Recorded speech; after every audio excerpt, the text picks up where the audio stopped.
Hello, and welcome to the YBMB show. Friday is our business day, and I'm here alone today just to talk to you about startups. And there's lots of people that I can invite on here to talk to you about startups, having, they've already been through it. But I thought I'd start with an introduction today because I'm being asked by lots of people how they go about it. And I think that's, many people think about starting a new business. But I think more so than ever now, if people they've been at home for a long time, they've got used to working from home, maybe they're on furlough, maybe, they've been laid off or sadly lost their job or whatever it is. But people more and more are turning their attention to maybe they should start their own business. And so you're probably in one of maybe 3 or 4 categories. The first category tends to be the people that I've just mentioned who they find themselves now at a bit of a crossroads, and so they're wondering, I wonder if I should start a business. But they've not done that before, and they have no really idea of what they could do, but they just sort of, it's one of a number of options because it's maybe not quite so easy to find a job that they would like to find. And then you've got the other category that I come across where people are in maybe a corporate job, they're really good at it, they've been doing it for some time, but they've got a passion. They've got a passion, they've been doing more of that, particularly maybe at home, and they're thinking, wow, wouldn't it be great if I could sort of do this as my sort of full-time job? So they're thinking about business from that perspective.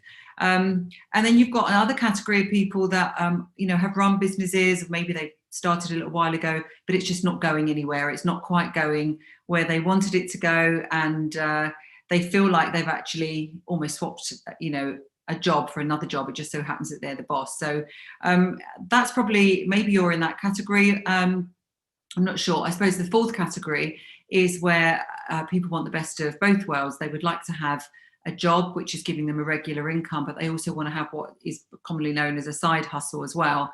So a business that ultimately might be something that they can move to later on. So we'll talk about all 4 of them. I suppose if we take the first one, where someone is at a bit of a crossroads and they're thinking that they would like to start a business, but they're not quite sure, they have no idea, so they want some ideas.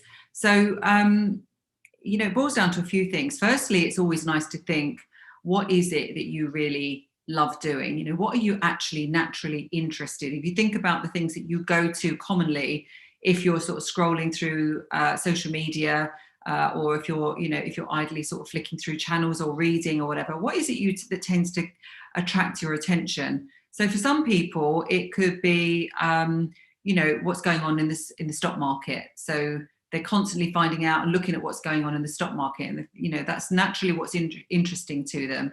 Maybe they're interested in gaming. Maybe they're really, maybe you're interested in cooking, and you tend to sort of look at everything to do with that.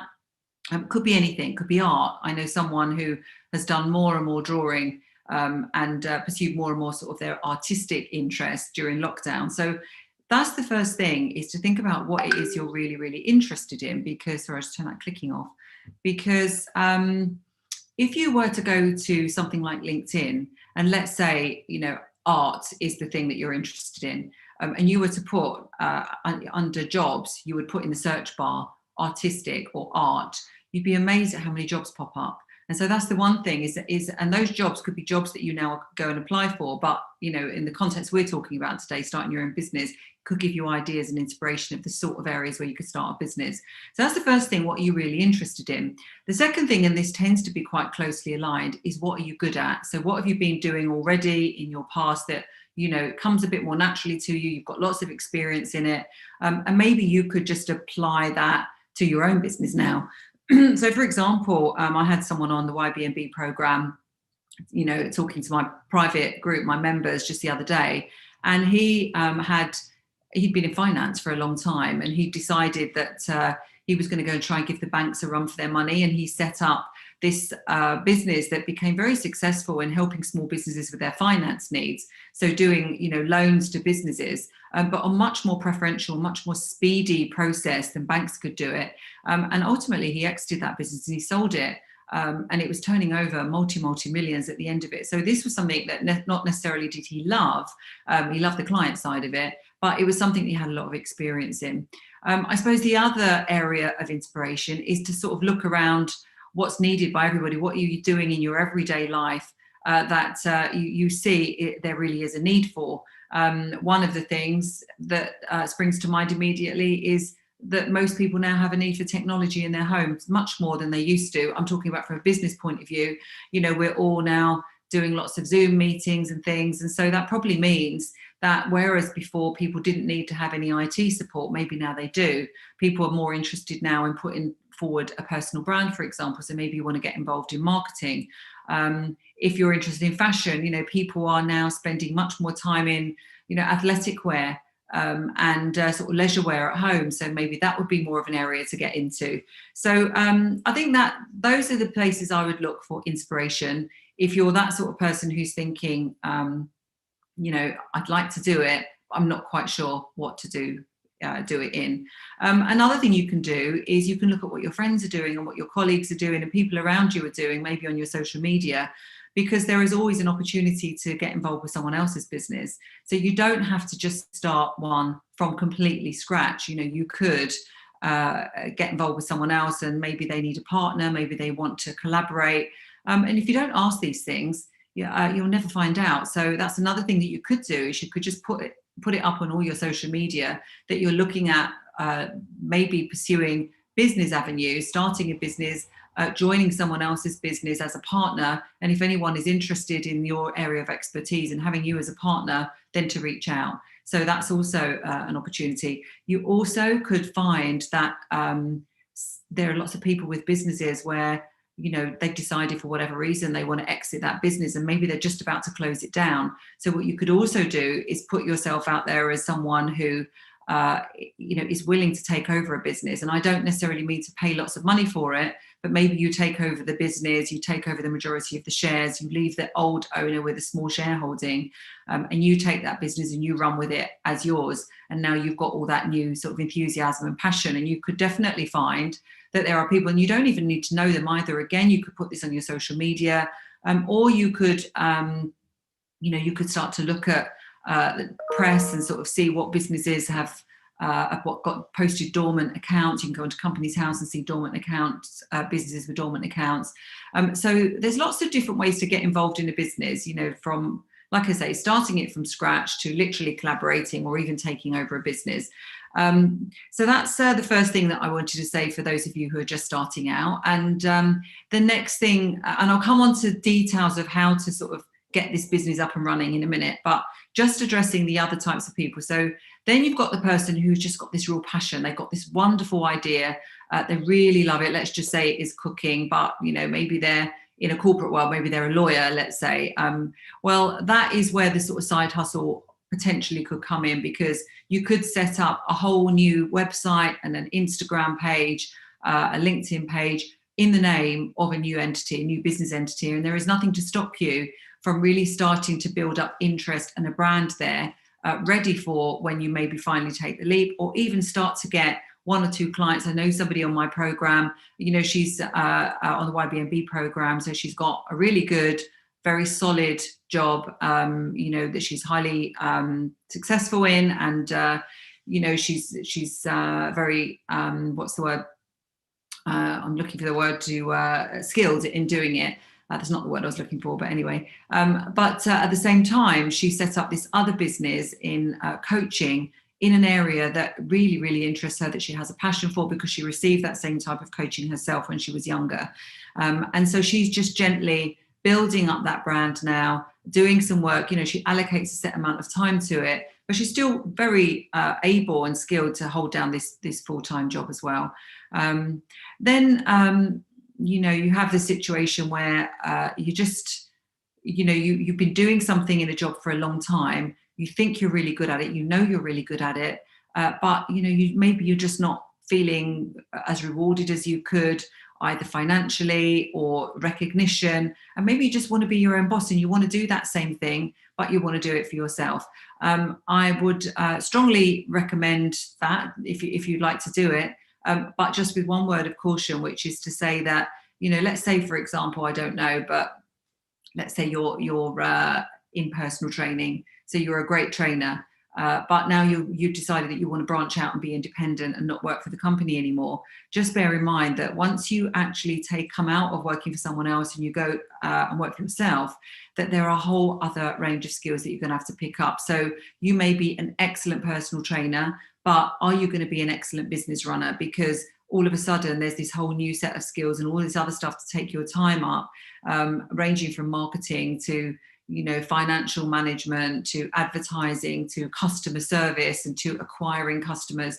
And these things you probably wouldn't have had to have done as a straightforward personal trainer. So always think that, because I know myself, when I very first started my own business, I'd always been in the corporate world. I'd run other businesses in the background, or had been sort of a helper, let's say, on other businesses, but I'd never run one entirely on my own. And I felt that I had a lot of the marketing and sales skills, but I actually found myself doing everything from, choosing the technology, going down and actually buying the PCs, negotiating the lease on the office, hiring the staff. And, the next thing I'm looking at credit control, because we're not being paid as quickly as we need to be. And then, you don't have cleaners. And so I'm cleaning the office at the weekend. And then people are not turning up the next, on Monday when they're supposed to. So I'm covering for their meetings, etc. So you end up doing loads and loads of other things in a business that you would not have necessarily done as an expert sitting in a job. So there's all these things to consider. But having said that, having your own business, there's so much to be said for it, because you can really make a huge impact in whatever area you choose. And you are totally in charge of your own destiny, good and bad. So that's, very empowering if you're that way minded. And of course, if you make it a success, then you can feel very proud of yourself. You can help your, the people that you love and that you care about. You can inspire others. And it's just a great journey, because if you think about the human needs, I don't know how many of you are familiar with the 6 human needs, but, obviously the top ones are certainty, variety, love and connection, and significance as well. And you get all of those things when you're running your own business. The higher needs are progression and contribution. And certainly if you get that business to succeed, then you get those as well. So it can tick all the boxes for you. So getting down to sort of, strategies. So actual logistics, how do you set up a business? What sorts of things do you have to take into account? Having, got your idea and you've decided what it is you're going to do.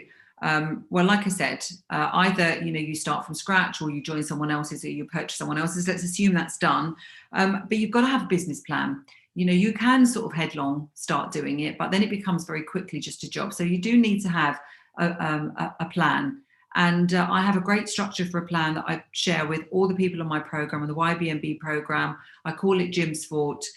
It stands for Growth, Innovation, Marketing, Sales, Finance, Operations, a raving fan base, and trust. And basically this blueprint works for any type of business, and it helps you walk through and ask all the questions you need to ask and answer them as well. So you start off with a business plan, which would actually pass muster at somewhere like Goldman Sachs.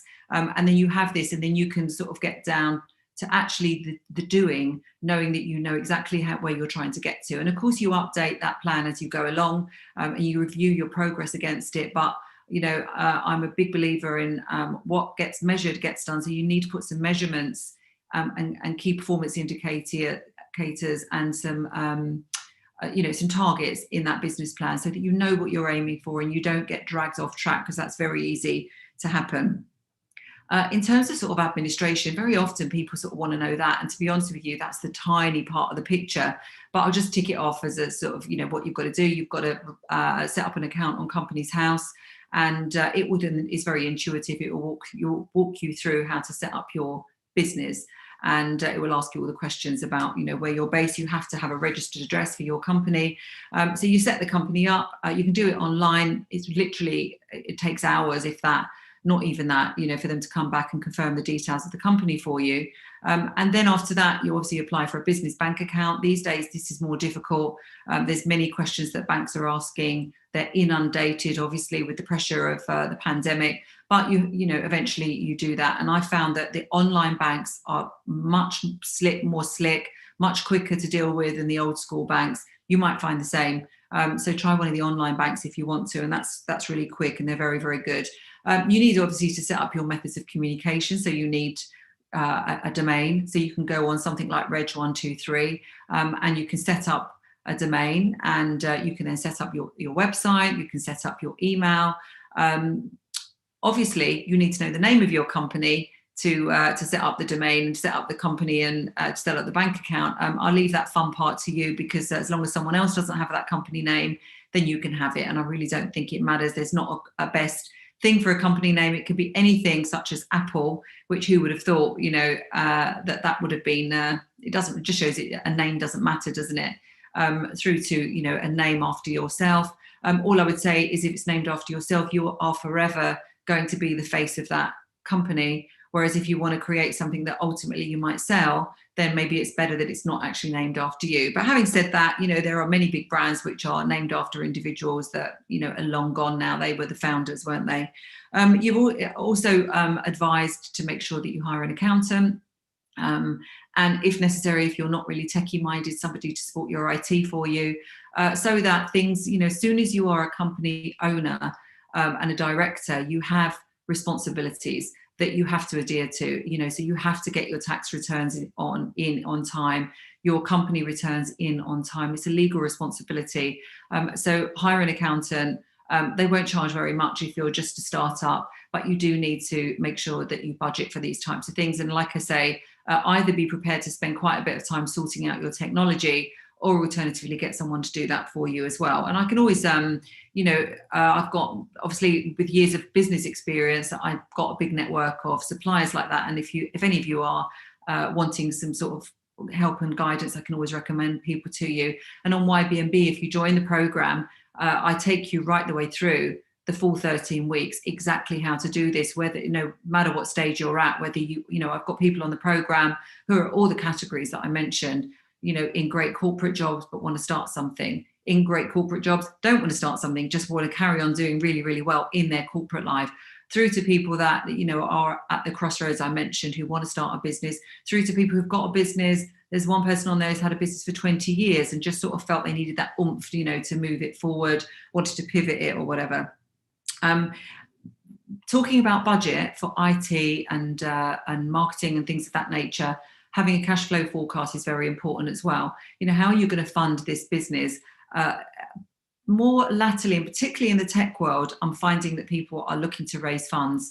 They do funding rounds. They try to fund to get a series of investors. It may be investors they know, friends and family, or it may be faceless investors. And don't forget, people who are high net worth and they've got an amount of money to place, if it sits in the bank, it's going to earn them zero practically. So they want to place it in places where they think they're going to get a good rate of return. And so you will find that there are brokers who will connect high net worth individuals with you as a business owner. And if you've got this great idea and you can attract an investor into it, accountants will tell you that if you get a certain type of registration, it means that investor will be able to write off their investment as a non-taxable. So it's very advantageous for the investors to put the money with you in your business, because not only then will they potentially get a higher rate of return if you do well, but also it's a tax write-off for them if you don't. So that's how you can attract investors into your business. But mostly people, when they very first start a business, they do what we call bootstrap, which is, they put a little bit of their own money in. They work on very little money. They don't spend very much. They get their first client. They get a little bit of money in. Excuse me. They use that money to then pay for their expenses and so on. Excuse me. So, and also normally investors are unlikely to invest in you if you don't have a track record. So you're going to want to get that track record in order to attract investors in the future. Well, sorry, I've got a frog in my throat here. Other things that I wanted to talk to you about were things like if you're going to make something, if you're going to be a product-based business, then sourcing materials, sourcing products, sourcing supplies will be a big part of your research. And so I would say don't rush into this. If you have other sources of income, if you're working for other companies, then don't just jump, even if you've decided even if you've decided that you are going to jump out of your safe corporate environment, you're going to start a business, don't do it overnight. Make the decision, think about it. If you've worked somewhere for 10 years or even a year, no need to jump tomorrow. Just let it tick over and think it through. Get your business plan, and particularly do some work to source a good suppliers.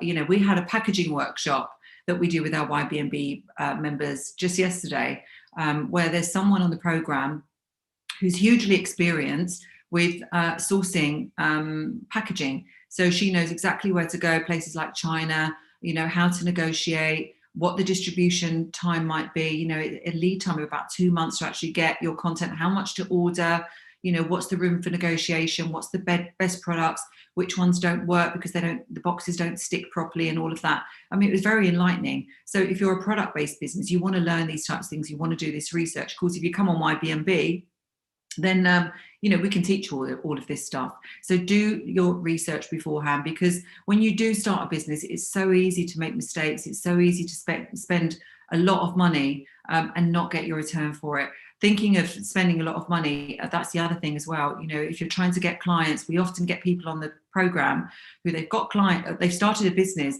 but they just can't get enough clients. So they've got a great product, but they're really trying to fill up their pipeline. And it's tempting to just throw money, and we've certainly done it, throw money at advertising on Facebook and LinkedIn and things like that and not get the return. So you need to go softly into that and test things properly and see what works, and then put money into it. Don't just willy-nilly throw your money at Facebook.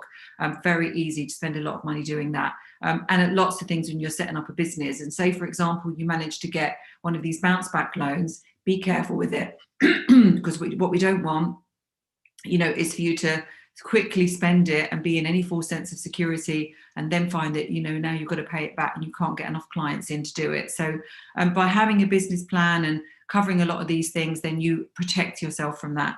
If you do get investors in, they can be pretty demanding, I have to tell you. So be prepared that if you're not bootstrapping and putting up with all the aggro of not having cash, and you get an investor in instead, unless it is a completely silent investor, they are going to want to have a say. And on the one side, they're going to be able to mentor you, which is fantastic, but on the other, they might want to make decisions about your product, your service, and the way you deliver it, which may not be your decision. So you do give away some control, particularly if that investor is also wanting shares, which they normally will in return for the investment.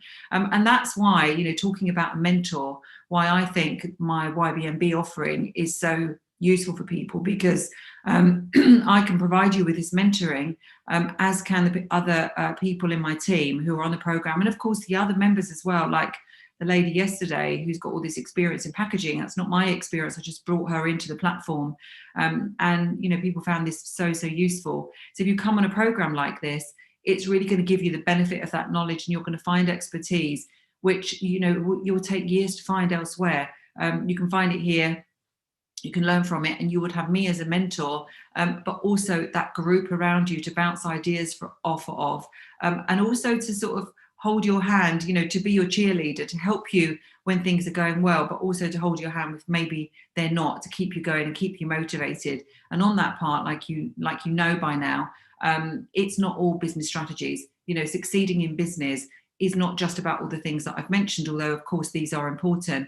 It's about having the right mindset and the right physical strength and energy to be able to follow all this through, because you start off super enthusiastic. You do your business plan, you do all of this exciting stuff, starting up your business, picking the name, doing the website, getting your first client is also super exciting, doing the delivery. But then reality sets in, it really does, where maybe you haven't got quite as many clients as you want. Maybe your clients want a bit more than you thought you'd have to give. Maybe you hadn't thought of certain things, and now you're running around, scurrying around trying to find answers. And all the realities of business do kick in. And particularly painful is when, you're starting to run out of cash because you're desperate for these clients to come in, but, you don't want to be desperate. And so you need to not spend, and you need to be innovative and come up with ways that will cover you while you sort of build your client base and build your expertise. So that would be really my finishing. It's only a short one today, but that would be my finishing points really is that I would highly recommend starting your own business, no matter what position you're in. It's wonderful to do. You are your own boss. You can make an impact on the world. Me personally, I worked for corporates for 20 years. I worked for BP Oil for 10 years. I worked for the Woolwich, which became Barclays, for 10 years. And across that time, I learned a lot. But there is nothing like being in your own business and having to do everything to start off with. And make all the decisions, which really, really speeds up your business knowledge. But along the way, yes, you encounter lots of hurdles and problems, but you have wonderful moments where you really know that you've made a difference, a huge difference to people, no matter what product or service you're offering. And that no one can take that away from you. It meets that sort of upper human need, that real need for contribution that we all have, that lays buried within us. And when you feel that you've actually contributed, whether you've been financially rewarded or not, that really gives a deep sense of satisfaction. So I would highly recommend it for all these reasons, for you to pursue your creative outlet, for you to tick those boxes of certainty, variety and excitement, connection, and significance as well, because, it's great to feel really needed and that you've done something that maybe others can't. And that you learn as well along the way. So for all of these reasons, I would highly recommend it. But what I would say is that in order to help you, get yourself a mentor. And here we are at Your Body Means Business to provide exactly that service for you. There's many different entry levels into the program. You can start very, very gently just with the modules, or you can come in and join the next season, which is in spring. I take you all the way through what I mentioned before, getting your physical body in shape. And many people, funny enough, they do come to us just because of their body, because they want to get rid of their tummy roll or get a six pack or whatever it is. For whatever reason, though, we'll get you the results. So get you physically fit, get you mentally fit. So I call it the emotional gym, teaching you methods which really keep your mind in check, particularly when you're under pressure, to keep you moving forward. And then, of course, teach you all of these business strategies so that you don't make the mistakes, you don't waste your money, and you start to get your clients in and get to where you want to be, and you have a business plan that really works. So that's my intro to business startups. I'm going to bring some people on the next few weeks to talk about their experiences with business startup. And if you have any questions, or if you want to join and for me to be your mentor, or my team to be your mentors and your support team, then do message me in all the various different ways. Click on the link, and we can help you out. And with that, I'm going to call an end to this one, and I'm wishing you a lovely weekend. And I'll speak to you all on Monday.